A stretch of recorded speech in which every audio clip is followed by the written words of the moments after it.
Just finishing up on Friday afternoon, been at GP all day. Got a text from my son.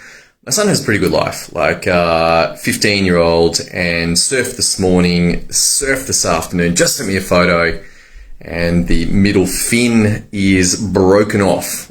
And he's like, dude, it was the best session, but the board's broken again.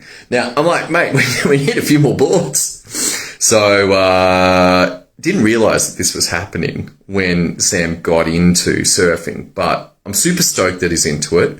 And my challenge has been how to respond to this.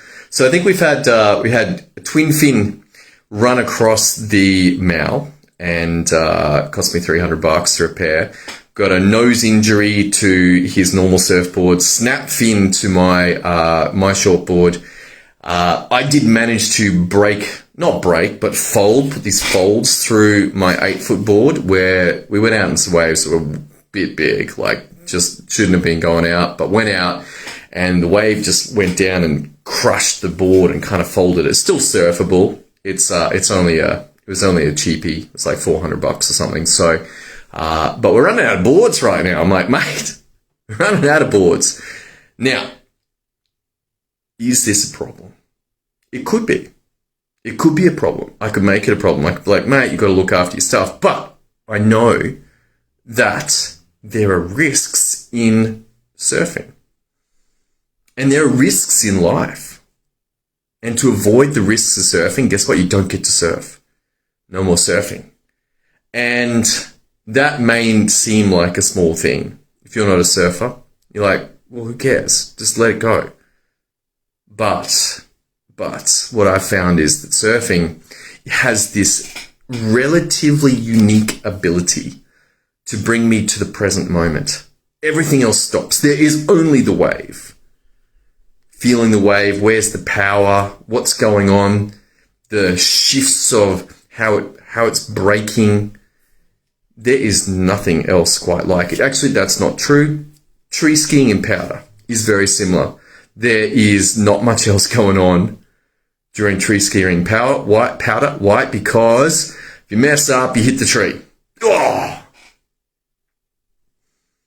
I actually had this happen in surfing. Didn't hit a tree. Obviously, that's not what's going on. But I was surfing, and this girl was like not moving out of the way, and I started looking at her, and the board just went straight at her. I'm like, oh, that's right. Just like tree skiing, don't look where you don't want to go. Look where you do want to go. Look between the trees.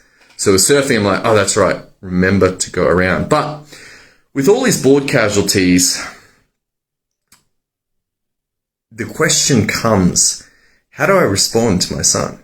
What I want for him is to continue surfing because it's been really good. It's been great for our relationship. It's been great for our fitness. It's been really, really such a positive experience that irrespective of how many boards get broken, I'm like, let's keep going. Let's keep going. Let's keep going. And that encouragement from me as a parent hopefully will serve him for many years to come. There are few habits that are as beneficial as surfing. The feedback loop is so strong. To go again, to go again, to go again. And here's the curious thing. If you're just beginning, I want to let you know something that I told my son. I'm like, surfing has a line. Below that line, it is literally the worst experience possible. Literally the worst experience. And you would look at people go surfing, and good surfers make it look so easy. So easy. You get out there and it is so ridiculously hard. But once you cross that line where you can paddle out, where you can catch a wave, where you can get up on the board and surf, then it opens up into this amazing, magical experience. And the sooner that you can bridge that gap and get from where you are, beginner surfer, up to the stage where you can successfully catch waves, the sooner you do that, the much more likely it will be that surfing will become a passion. And that's the gift that I gave my son. I was like, mate, cross that bridge. And this is the same with many things in life. Whatever problem you're facing, there is a new possibility that awaits you across that bridge. And the quicker you can get across, and if that means paying money, or if that means upskilling in intensive experiences, then you should do that. Who did this really well? Tim Ferriss. If you're not familiar with Tim Ferriss, he is a entrepreneur, venture capitalist out of Silicon Valley, and made famous by a book called The 4-Hour Workweek. Basically, he was trying to condense as much learning as possible into minimum times so that he could cross these gaps and get to the next level and the next level and the next level. Surfing, I spent 12 years below the line. It was terrible. It was the worst, but I knew that it was possible. But it wasn't actually until my son started getting into surfing and I started going 3 and 4 times a week instead of once a week or once a fortnight or once a month.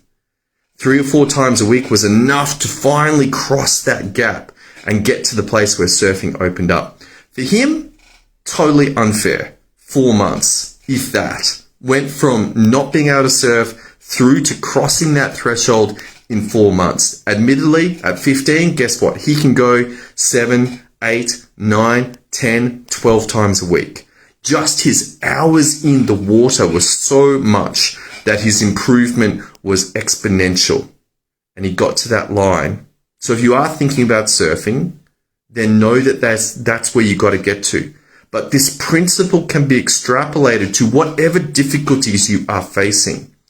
What's the difficulty? Where's the threshold of competence? How do you get there as quick and fast as possible? Then execute on that, get it done. If you want some help with that, then head over to Graduate Medicine and send me a message. Let me know what challenges you're facing. What's the problem in your life and where do you want to go? Those 2 things. What's the problem in your life and where do you want to go? All right, you have a great weekend. Hope you have a epic Friday night. I'm going to head home to my family and look forward to seeing you on another episode very soon.